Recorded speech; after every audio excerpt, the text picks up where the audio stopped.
Oh, you just missed a beautiful dragonfly. Okay, there's another one. I thought I was not gonna do it that much right now, but there we go. That's another one. Okay, so what I will do now is I'm thinking that the main wall construction is pretty done. So next project with this well is to, around this whole bottom part, put a floor of flat rocks around it, so it'd be like a half a step up. To do that, I need to bring out this concrete ledge here and basically just try to make it clear out a lot of grass and stuff.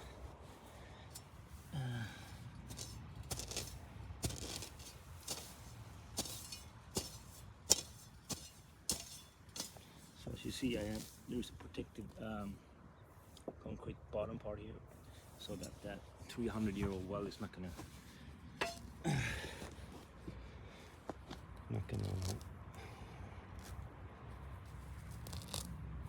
break under the pressure of the new rocks that I placed here. So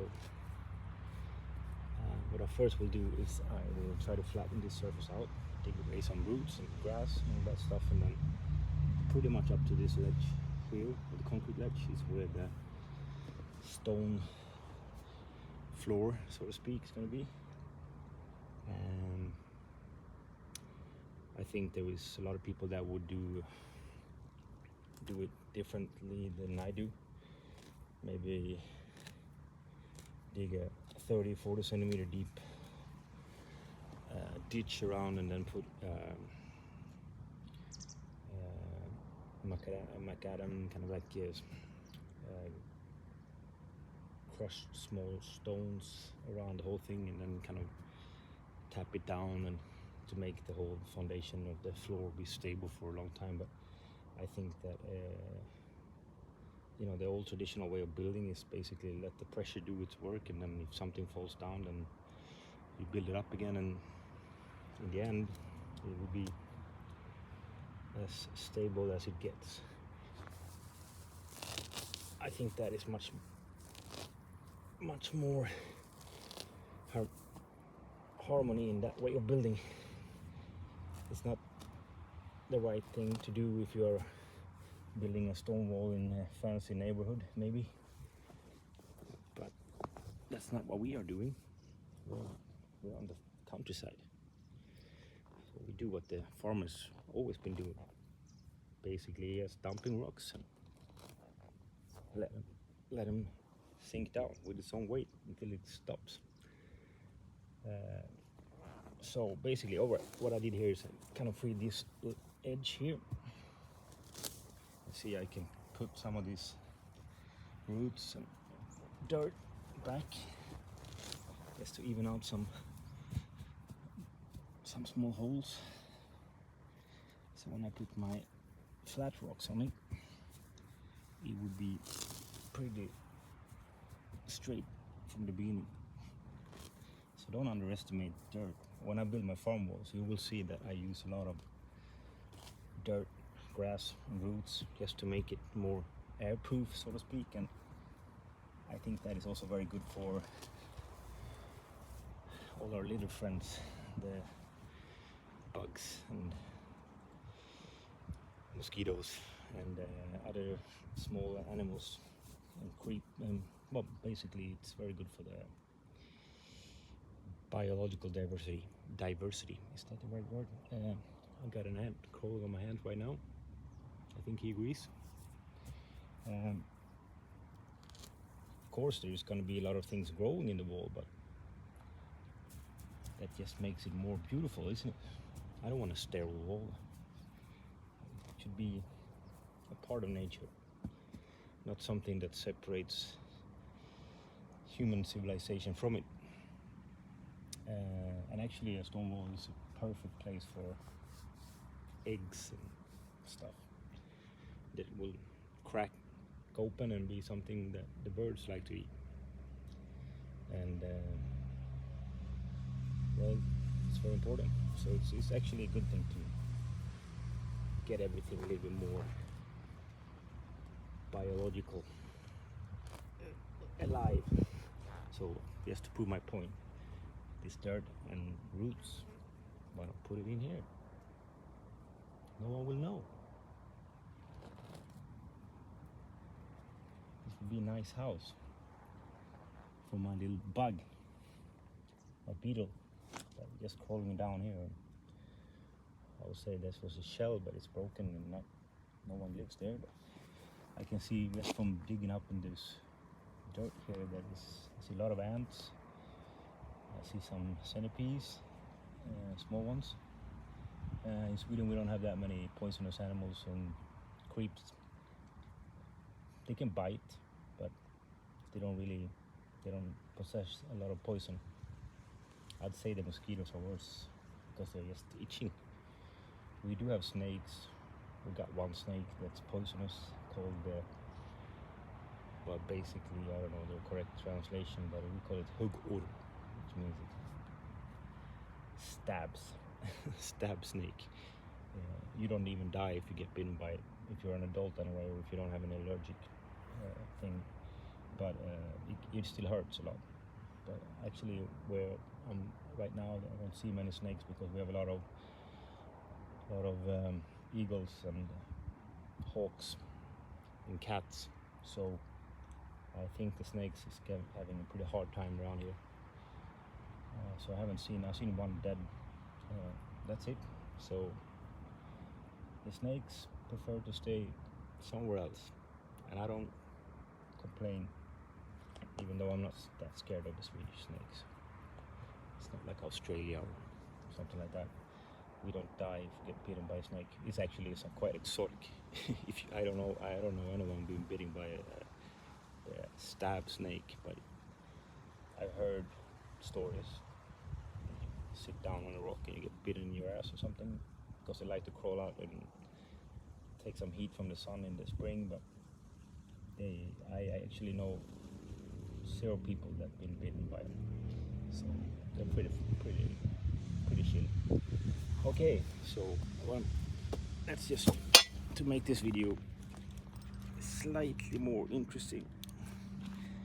I'm gonna drag this flat rock, one of them, and then we'll see if I need to put more underneath or not.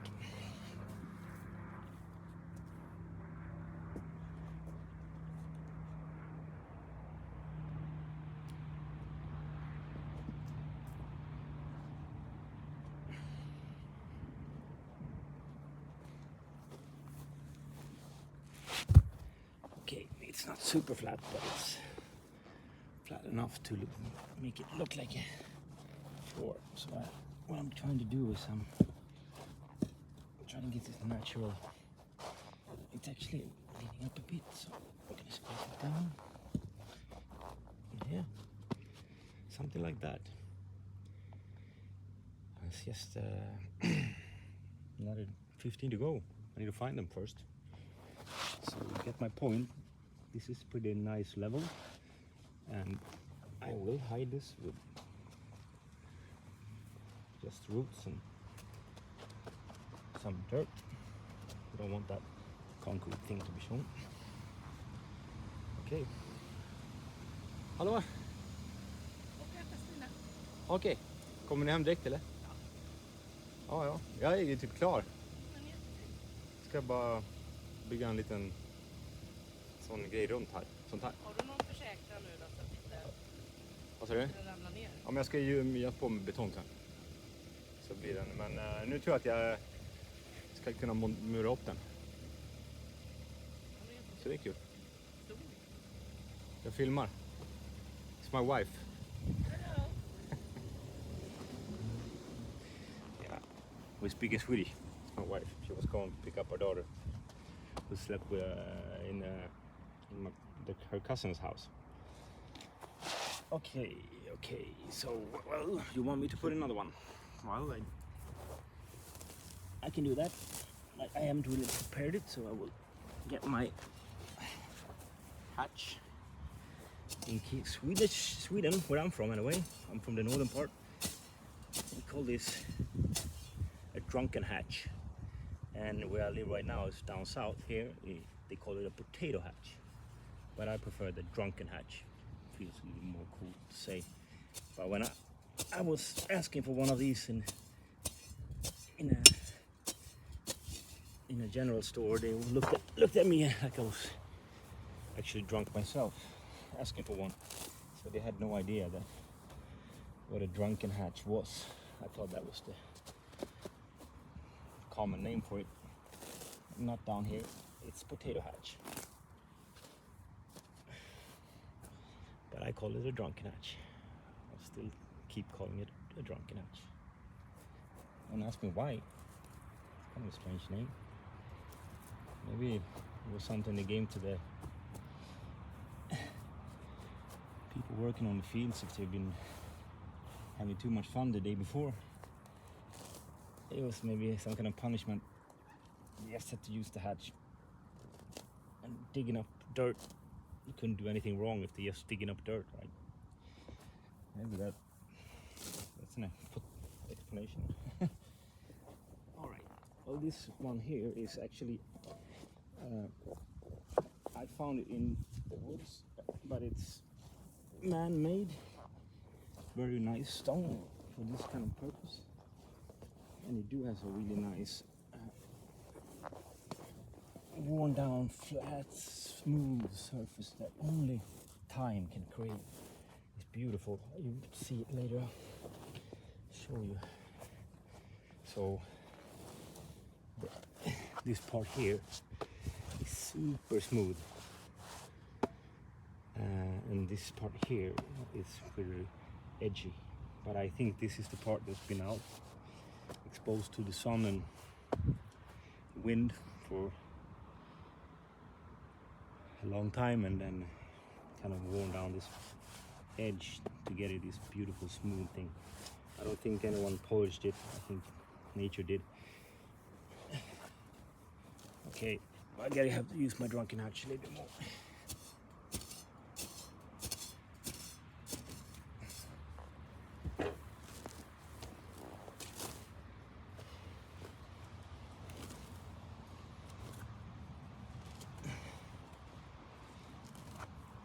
And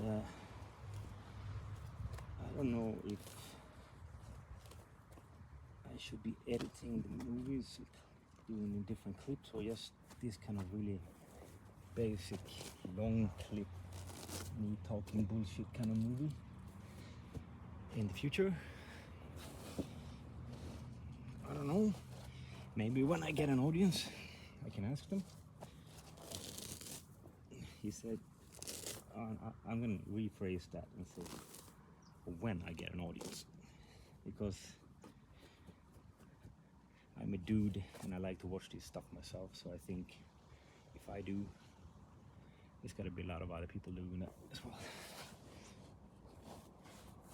And actually the idea for making a YouTube channel is that I was looking for something like this. I started building stuff in stones, and it was actually nothing around to see. I found some clip from a guy in Poland who showed me, or he showed people how to flip a rock into a wheelbarrow. That was very helpful, and I've been using it ever since. So thank you, whatever your name is. Sorry, I can't remember. That was quite a long time ago, but except from that, it wasn't much. You know, there's a lot of documentaries about the old Egyptians build the pyramids, but that's not what we are doing. So actually I use that technique sometimes as well when I'm moving a really big rock. I use sticks, like round sticks and